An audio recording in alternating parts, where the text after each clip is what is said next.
परमपवित्र भगवा ध्वज पुण्यश्लोक छत्रपती श्री शिवाजी महाराज, धर्मवीर छत्रपती श्री संभाजी महाराज यांना नतमस्तक होतो। भारतीय राज्यघटनेचे शिल्पकार डॉक्टर बाबासाहेब आंबेडकर यांना मानवंदना अर्पण करतो। मंचावर उपस्थित सर्व मान्यवरांचे आशीर्वाद घेतो आणि इथं आलेला तमाम विराट हिंदू समुदाय आपले इथं स्वागत करतो आणि अभिनंदन करतो। कार्यक्रमाच्या संयोजकांनी मला हिंदुत्व या विषयावरती मांडणी करायची संधी दिली आहे, त्यांचे सुद्धा आभार मानतो आणि त्यांना खात्री करून सांगतो की मी जे काय बोलेन ते भारताच्या संविधानानुसार बोलेन आणि माझ्यामुळे कार्यक्रमाच्या संयोजकांना कोणत्याही पद्धतीचा केस वगैरे होणार नाही। मगाशी मी बघितलं पोलिसांनी नोटीस देऊन गेले, पण ठीक आहे, काही लागलं तर मग माझ्याकडे पाठवा त्यांना। ऑलरेडी भरपूर पडलेले त्याच्यात अजून एखादी ऍड होईल। असो, आपल्याला माहिती आहे की 2047 पर्यंत भारताला विकसित भारत बघायचं स्वप्न आपण सर्व भारतातले हिंदू समुदाय बघत आहे। सर्व भारतातले जवळजवळ 140 करोड लोक आपल्या भारताला, भारत भूमीला विकसित भारत बनवायचं स्वप्न बघत आहोत।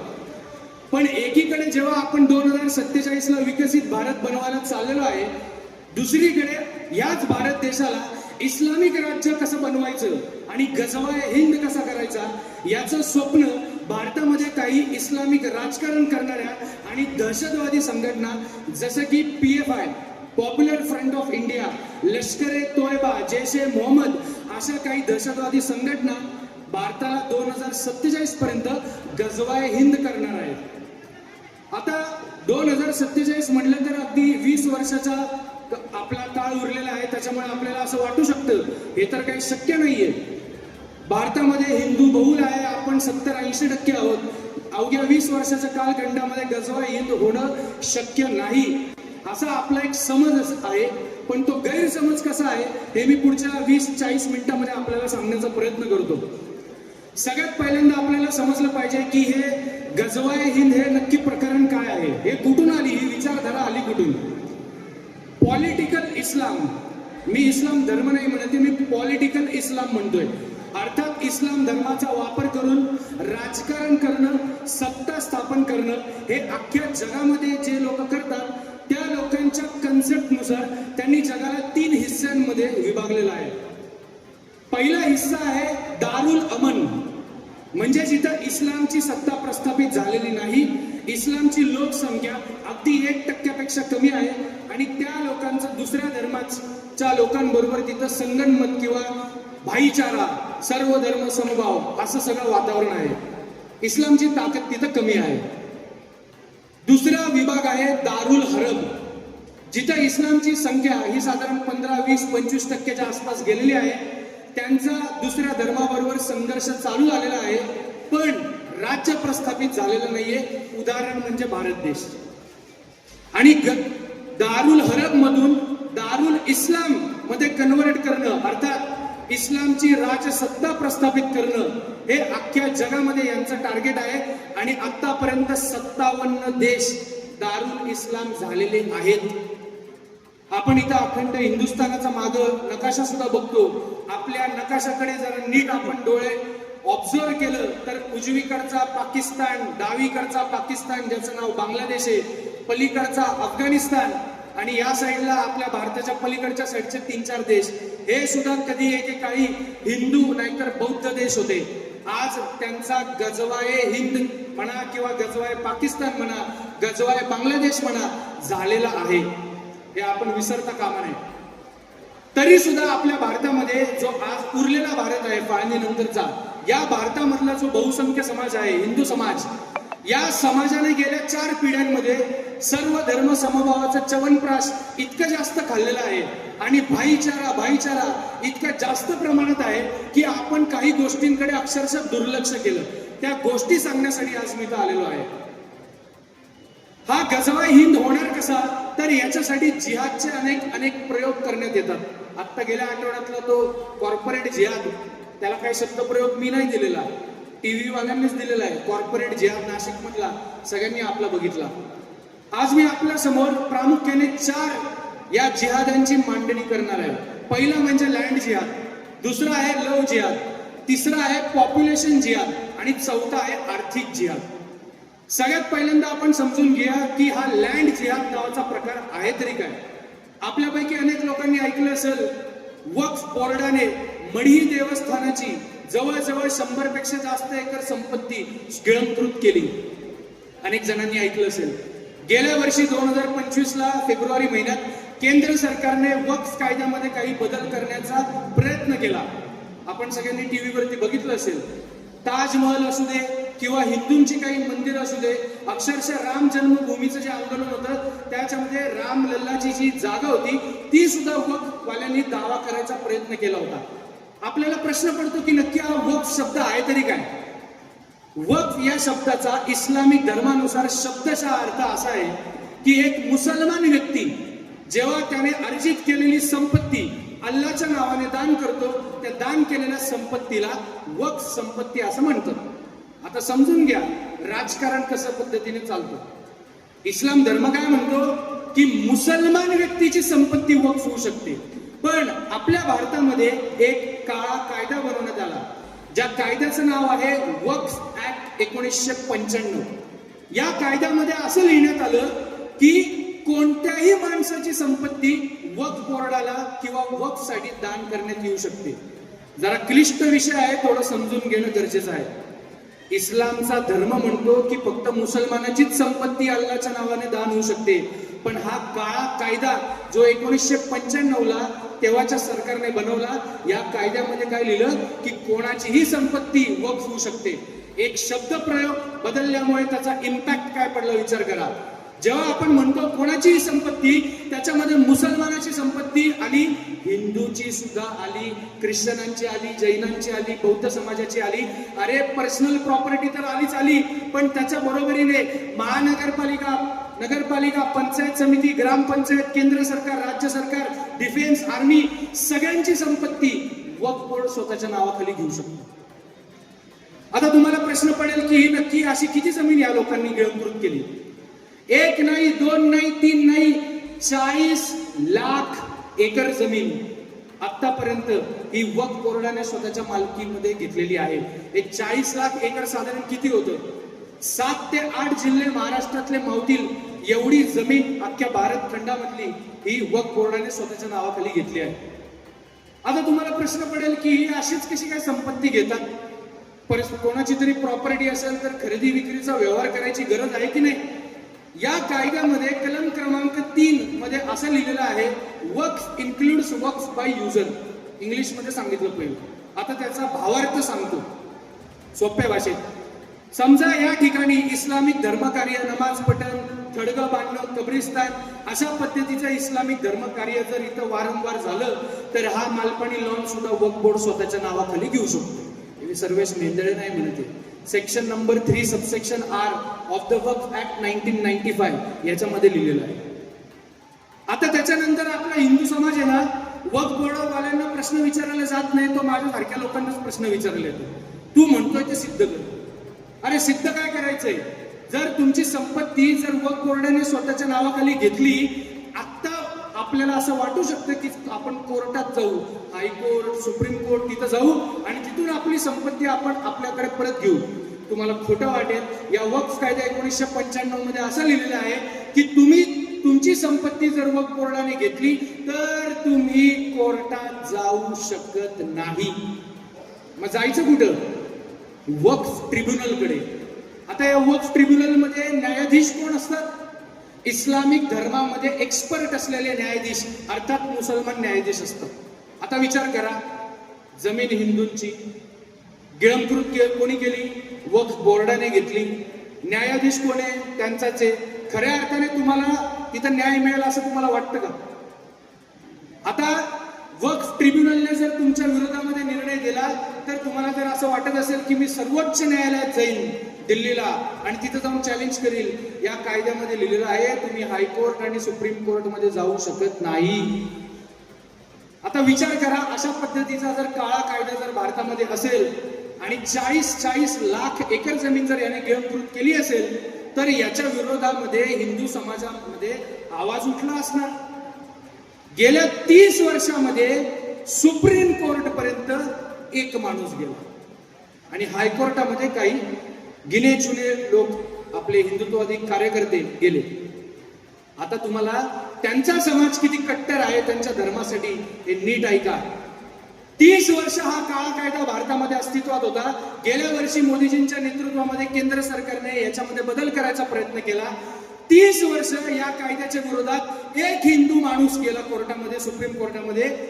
1 महिन्याच्या आतमध्ये मोदीजींनी, केंद्र सरकारने, हिंदुत्वादी सरकारने या कायद्याला हात लावल्यानंतर 1 महिन्याच्या आतमध्ये हैदराबादचा ओवेसी MIM पक्ष आपल्याला माहिती असेल, 1 महिन्याच्या आतमध्ये सुप्रीम कोर्टामध्ये, 1 महिन्याच्या आतमध्ये काँग्रेसमधले मुसलमान खासदार सुप्रीम कोर्टामध्ये, 1 महिन्याच्या आतमध्ये all India Muslim personal law board supreme कोर्टामध्ये, जमियत अल उलेमा सुप्रीम कोर्टामध्ये, communist party of India supreme कोर्टामध्ये. का आपल्याला विराट हिंदू संमेलन करायची गरज लागते? कारण की आपला समाज आपल्या विरोधामध्ये असलेले कायदे भारतामध्ये 30-30 वर्ष सुद्धा असून सुद्धा त्याच्या विरोधात काहीच पावलं टाकत नाही. आणि यांचा समाज जर केंद्र सरकार संसदेच्या माध्यमातून संविधानाला अनुसरून जर त्याच्यामध्ये बदल करायचा प्रयत्न करत असेल तर लगेच सुप्रीम कोर्टामध्ये धाव घेते. मला हा मुद्दा तुम्हाला ठळक करून सांगायचा आहे.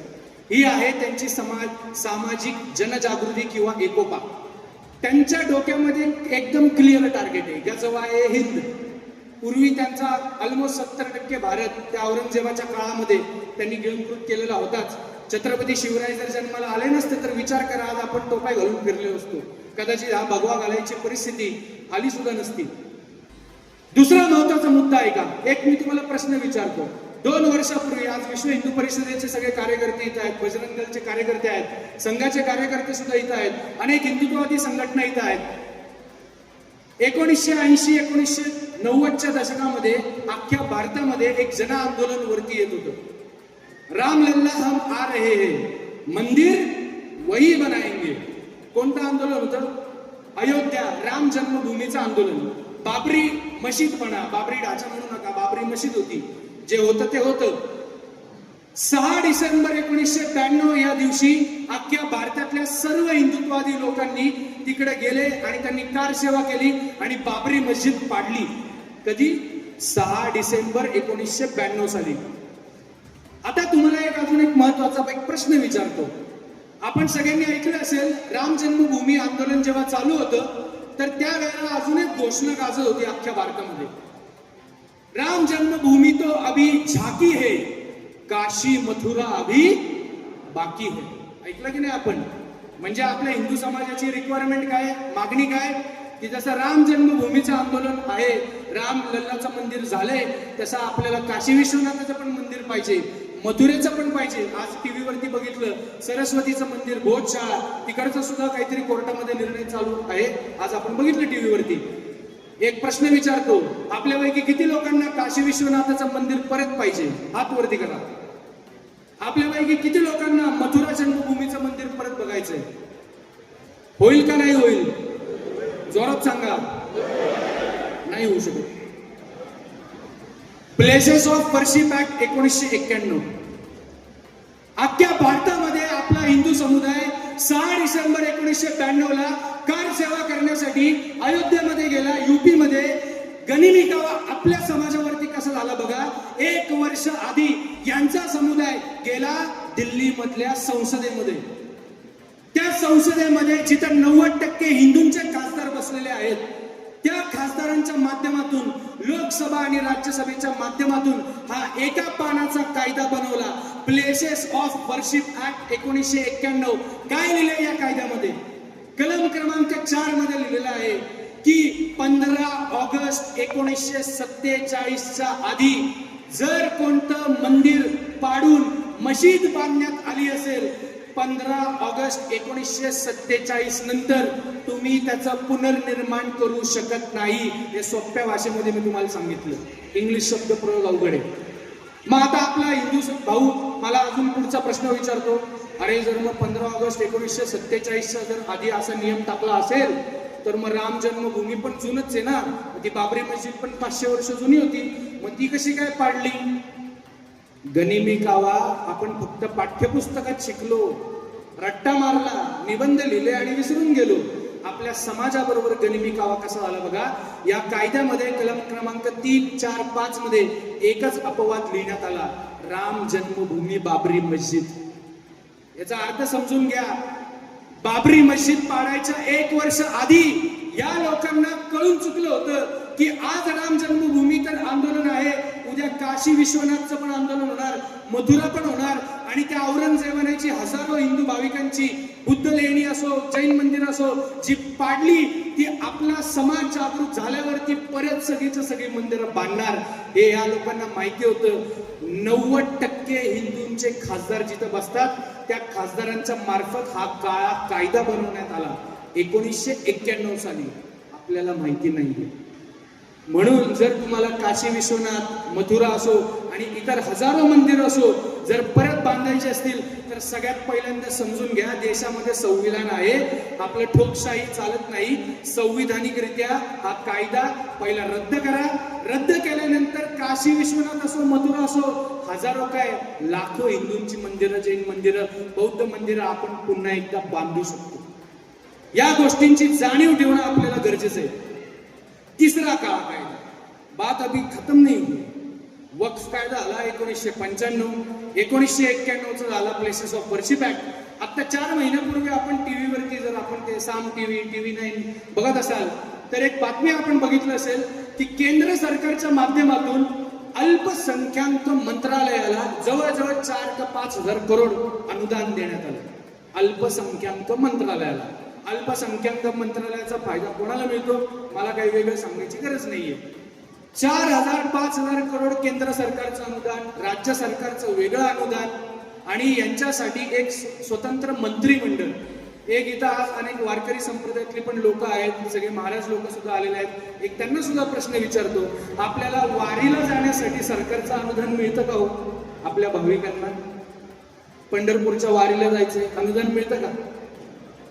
कोणी प्रायव्हेटली तुम्हाला पैसे दिले गोष्ट वेगळी, सरकारच्या माध्यमातून कोणतं अनुदान मिळतं का? का नाही मिळत? कारण की याच्यासाठी कोणताही कायदा, हिंदूंच्यासाठी कोणतंही मंत्रालय, स्वतंत्र मंत्रालय अस्तित्वात नाही.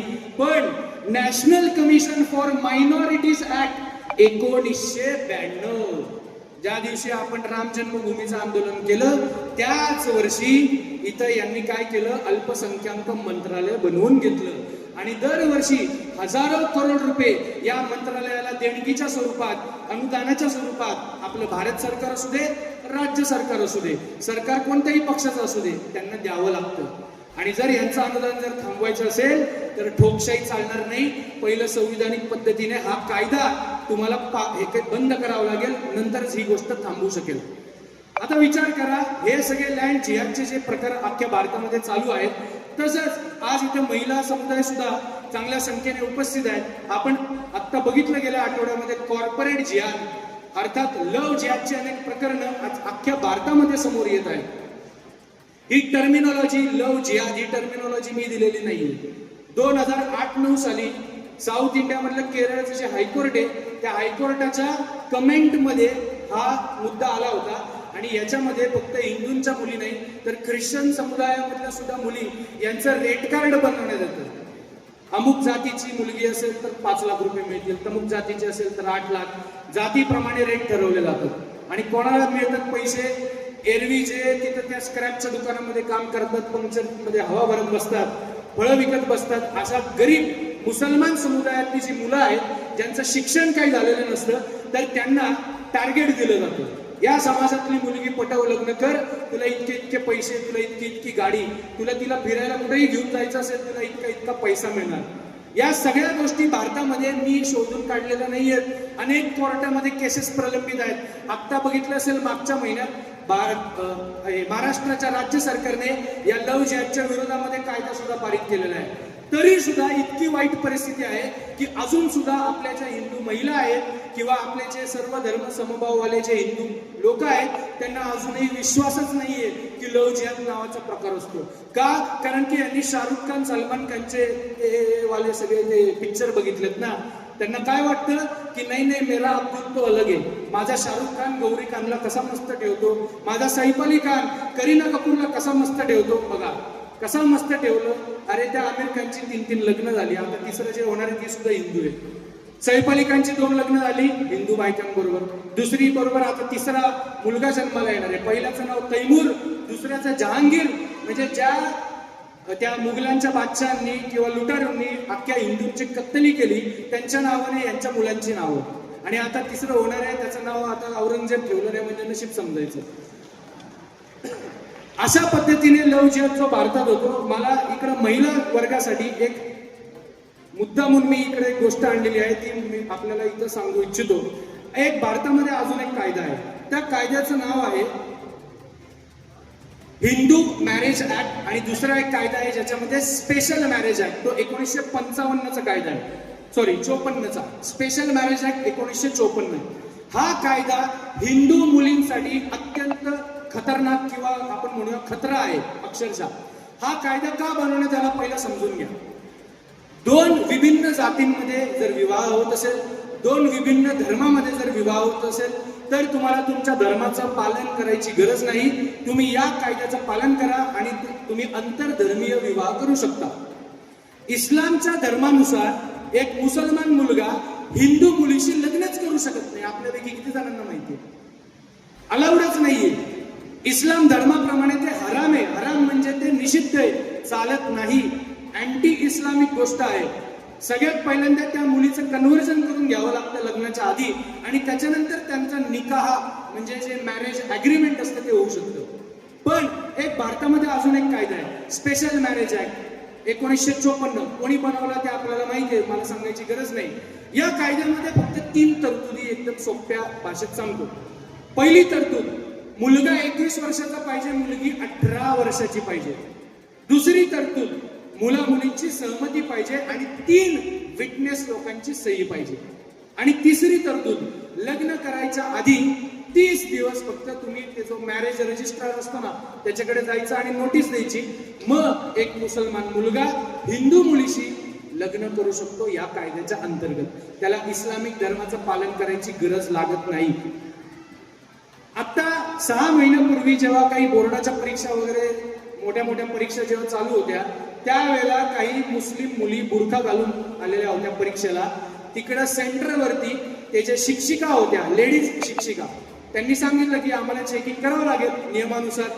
तर त्या मुलींनी आंदोलन काय केलं की बुरख्यावरती हात टाकू शकत नाही, आमच्या धर्मावरती तुम्ही हात टाकू शकत नाही. अरे साधं तुमच्या धर्मावरती बुरख्यावरती हात कोणी टाकू शकत नाही, तेव्हा अख्ख्या भारतामध्ये रस्त्यावरती हे लोक येतात. हा स्पेशल मॅरेज ऍक्ट 1954 जो म्हणतो की एक मुसलमान मुलगा हिंदू मुलीशी लग्न करू शकतो कायदेशीररित्या, याला कधी विरोध करताना बघितलं का कोणत्या मुसलमान माणसाला? कोणता मुल्ला मौलवी रस्त्यावरती येताना बघितलं का? आंदोलन करताना बघितलं का? का नाही बघितलं? कारण की हा कायदा त्यांच्या फेवरमध्ये काम करतोय. भले ती मुलगी लग्नाच्या आधी कन्वर्ट जरी होत नसेल तरी लग्नानंतर 1-2 वर्षांनी तिचं कन्व्हर्जन होऊन तिच्याकडून 4-4, 5-5, 7-7, 10-10 अपत्य तयार करणं, तिला अक्षरशः मुलं पैदा करायची फॅक्टरी बनवणं आणि पॉप्युलेशन वाढवणं, हे सगळं याच्या मागचं षडयंत्र आहे. शिक्षक मालेगावला होते, त्यांनी सांगितलं. मी आता 2 महिन्यापूर्वी मालेगावचा एक प्रसंग सांगतो. एक कन्स्ट्रक्शन साईट मध्ये काम करणारा एक लेबर मनुष्य, लेबर वर्कर, दिवसाला 500-700 रुपये मजुरी असावी त्याला. वय वर्ष 60, त्याची लग्न झाली होती 6 आणि अपत्य होती 48. माझ्या डोळ्यांनी बघून आलो मालेगावमध्ये 48 अपत्य. बरं चला, हे अतिशयोक्ती तुम्हाला जरी वाटत असेल तरी आपल्या बाजूला ऑब्झर्व करा. हिंदू समाज म्हणतो हम दो हमारे दो, हे मिनिमम 4, 5, 6, 7 एवढे तर असतातच की नाही. हे आपण आपल्या डोळे उघडे ठेवायची फक्त गरज आहे. या सगळ्या गोष्टी का सांगण्याचा मी प्रयत्न करतोय. आज आपण संगमनेर सारख्या ठिकाणी इकडे सगळे जमा झालेले आहे. इथं अनेक चांगले शिक्षण घेऊन किंवा मुलांना चांगल्या ठिकाणी आपण शिक्षणाच्या संधी उपलब्ध करून देत आहोत. IT मध्ये आमची मुलं शिकायला पाहिजे, मल्टीनॅशनल कंपन्यांमध्ये आमच्या मुली शिकल्या पाहिजेत. अरे त्या मल्टीनॅशनल कंपनीमध्ये, त्या नाशिकच्या TCS कंपनीमध्ये HR म्हणजे UJ कसा मिळवायचा याच्यासाठी यांनी अख्ख्या जगामध्ये हलाल इकॉनॉमी तयार केली. आता ही हलाल इकॉनॉमी म्हणजे काय? 57 देशांमध्ये, उदाहरणार्थ संगमनेरमध्ये कोणता शेतकरी जर कांदा पिकवत असेल आणि त्याला एक्सपोर्ट करायचा असेल, कोणी कापूस पिकवत असेल एक्सपोर्ट करायचा असेल, कोणी मिठाई बनवतोय, कोणी फळं बनवतोय, एक्सपोर्ट करायचं असेल तर या देशांमध्ये एक्सपोर्ट करायच्या आधी तुम्हाला यांच्या 4 संस्था आहेत, त्या संस्थांकडे जायचं आणि त्यांच्याकडून एक सर्टिफिकेट घ्यायचं। आता हे सर्टिफिकेट 20,000 रुपये दरवर्षी भरायचे एका प्रॉडक्टच्या मागे। हल्दीरामचे 1,000 पेक्षा जास्त प्रोडक्ट आहेत, प्रत्येक प्रोडक्टला 10,000, 20,000, 30,000 गुणाकार करा, करोडोंमध्ये संपत्ती या 4 इस्लामिक संस्था दरवर्षी भारतामध्ये गोळा करतात। आता आपल्याला आश्चर्याचा धक्का लागेल, इथे काही गोरक्षक पण मगाशी मला भेटले। आता सध्या अख्ख्या महाराष्ट्रामध्ये गोरक्षकांवरती केसेस टाकण्याचं काम, FIR कशा बनतील याच्यासाठी मुस्लिम समाजातल्या अनेक संघटना या पोलीस स्टेशनमध्ये जातात, 10-20 जण जाऊन बसतात, आंदोलन करतात, वकिलांचा खर्च करतात आणि हिंदू धर्मासाठी जे कोणी काम करतात त्यांच्या याला स्पीड ब्रेकर कसा बनवण्यात येईल याचा ते प्रयत्न करतात। या दोन्ही गोष्टी मी आता का सांगितल्या? संस्था याच 4 संस्था आहेत ज्या वकिलांचा खर्च करतात आणि यांना पैसे द्यायचं काम कोण करतं? आपल्यासारखे हिंदू समाजातली लोक। 1993 ला जो बॉम्बस्फोट झाला आपल्याला माहिती असेल, आपल्यापैकी अनेक जणांनी बघितलं असेल टीव्ही वरती, मुंबईमध्ये बॉम्बस्फोट झाला। त्या बॉम्बस्फोट झाल्यानंतर तेव्हा बॉम्बस्फोटमध्ये जे अतिरेकी किंवा जे आरोपी सापडले तर आपल्याला माहिती असेल की सरकारचा जो नियम आहे त्याच्यानुसार त्यांना वकील देणं मॅन्डेटरी आहे। भले आपल्या किती तीव्र भावना जरी असली तरी त्या दहशतवादी लोकांना वकील द्यावाच लागतो, सरकारी वकील। तर नितीन प्रधान म्हणून एक सरकारी वकील होते, 1993च्या बॉम्बस्फोटच्या आरोपींना डिफेंड करण्यासाठी एक हिंदू वकील कोर्टामध्ये केस लढत होते, सरकारी वकील। आता त्या सरकारी वकिलांची सुद्धा एक फी असते, ती फी देण्यासाठी सरकार त्यांना अनुदान देतं, सरकार मदत करतं। तर तेव्हा कट्टरपंथी धार्मिक इस्लामचे गुरु हे सगळे त्या वकील साहेबांकडे आले आणि त्यांना म्हणले, हे मी नाही सांगत त्या नितीन प्रधानांनी 2006 साली एक ट्विट लिहिलेला आहे किंवा एक ब्लॉग लिहिलेला आहे, त्या पत्रांमधला मजकूर मी सांगतो, मी माझ्या मनाचं काहीच सांगत नाही।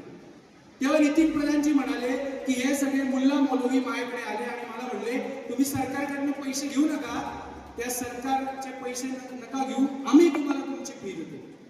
नितीन प्रधानजी म्हणले तुम्ही आम्हाला फी देता कुठून? ते म्हणले काळजी करू नका, आमच्या एका मशिदीमध्ये दर शुक्रवारी जुम्म्याची नमाज असते, त्या जुम्म्याच्या नमाजला आम्ही काय करतो, आम्ही धार्मिक आवाहन करतो आणि म्हणतो की धर्मासाठी दान करा, जकात गोळा करतो।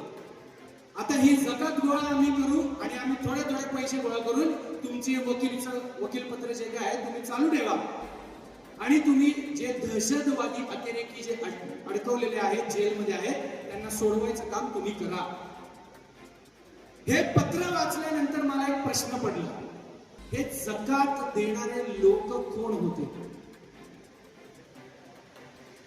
हा तोच पाववाला होता ज्याच्याकडनं आपण मिसळ पाव खाण्यासाठी पाव घेतो, हा तोच पंक्चरवाला होता की ज्याच्या दुकानामध्ये जाऊन आपण हवा भरतो, हा तोच फळ विक्रेता होता की ज्याच्या दुकानामध्ये जाऊन आपण फ्रुट्स घेतो, 5-10 रुपये स्वस्त मिळतात म्हणून, हा तोच बांगड्या भरणारा होता की ज्याच्या दुकानामध्ये जाऊन आपण बांगड्या भरतो, हा तोच एसी रिपेअर करणारा माणूस होता ज्याला आपण आपल्या घरामध्ये ऑफिसमध्ये एसी मेंटेनन्स करण्यासाठी बोलवतो। याच लोकांकडनं धार्मिक निधी जकातच्या माध्यमातून गोळा करण्यात येतो, तो जमा करण्यात येतो आणि अशा विविध इस्लामिक संस्थांना दान करण्यात येतं। याच संस्था गोरक्षकांवरती ज्या केसेस पडतात, कसाबची सुद्धा केस याच एका संस्थेने लढलेली आहे कोर्टामध्ये, अजमल कसाब सगळ्यांना माहिती असेल। या सगळ्यांना फंडिंग मुसलमान नाही करत, मुसलमानच्या माध्यमातून हिंदू माणूस करतो। आता माझं याच्यामध्ये अजिबात म्हणणं नाही, मी काय वेडा नाहीये किंवा मी इकडे येऊन काही पण बडबडणार नाही की तुम्ही मुस्लिमांकडनं खरेदी करू नका, असंविधानिक आहे। तुम्ही कधीच कोणावरती बहिष्कार टाकू शकत नाही, भारताच्या संविधानाप्रमाणे हे निषिद्ध आहे।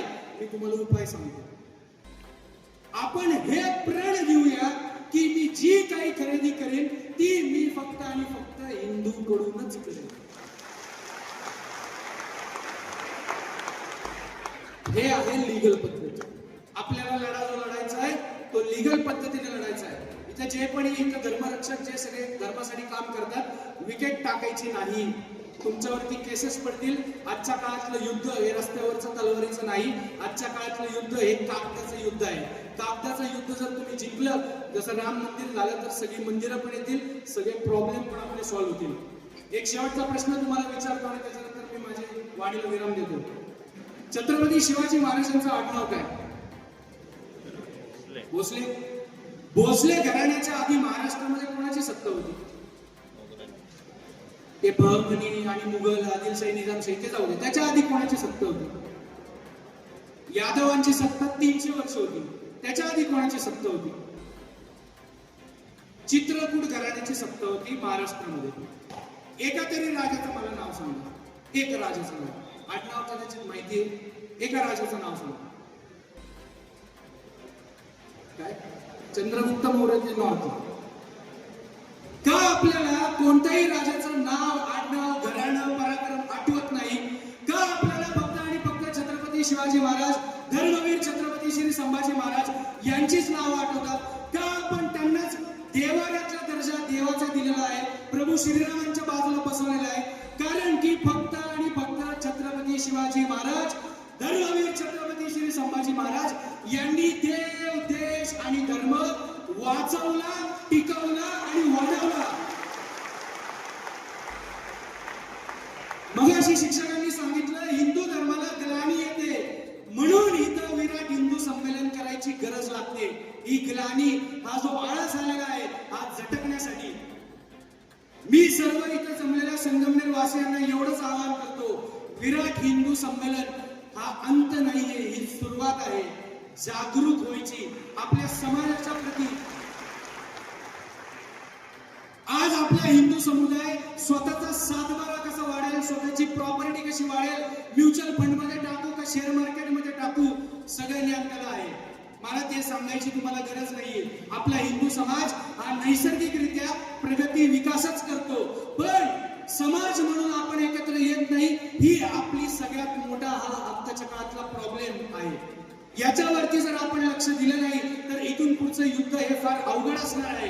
आज जर इथं लहान मुलं काही आलेली आहेत, ही बिनधास्तपणे खेळत आहेत, त्यांच्या कपाळावरती कुंकू आहे, टिकली आहे आणि गळ्यामध्ये भगवा आहे. जर पुढच्या 3 पिढ्यानंतर सुद्धा हीच परिस्थिती जर बघायची असेल, यांच्या डोक्यावरती टोप्या बघायच्या नसतील, तर तुमच्या आमच्या सर्वांना काम करायची गरज आहे. इथं जे सिनियर लोक आलेले आहेत, ही तुमची जबाबदारी आहे की इथं आलेला तरुण हिंदू धर्मरक्षक त्याच्या पाठीमागे खंबीर पैसा, वेळ, अनुभव सर्वस्व तुम्ही दिलं पाहिजे त्यांना. तुम्ही नाही देणार तर कोण देणार? एक श्रीमंत माणूस स्वतःची संपत्ती त्याच्या मुलाला देतो, त्याच्या नातवाला देतो. तुम्ही 3 पिढ्यांसाठी काम करता. अरे पण त्या 3 पिढ्यानंतर तुम्ही करोडोंची संपत्ती गोळा केल्यानंतर जेव्हा एखादा अब्दुल येईल आणि तलवारी घेऊन, नंग्या तलवारी घेऊन, दगड घेऊन तुमच्या घरावरती येईल ना, त्या प्रॉपर्टीची व्हॅल्यू 0 झालेली असणार आहे. म्हणून आत्ताच्या सिनियर लोकांची जबाबदारी आहे, लहान मुलांच्या मागे उभी राहा आणि जे धर्मकार्य करत आहेत त्यांना मानसिक आधार द्या. त्यांचं खच्चीकरण करायचं नाही. तुम्ही निश्चितच करत नाही, पण जर कोणी करत असेल तर त्याला सुद्धा आळा घाला. आणि हा विश्वास ठेवून आज मी इथं माझे 2 शब्दापेक्षा जास्त झाले, थांबवतो, माझ्या वाणीला विराम देतो. एकदा जोरदार शेवटची घोषणा करूया आणि त्याच्यानंतर मी थांबतो. पुण्यश्लोक छत्रपती श्री शिवाजी महाराज की, धर्मवीर छत्रपती श्री संभाजी महाराज की, जय श्रीराम, जय जय श्री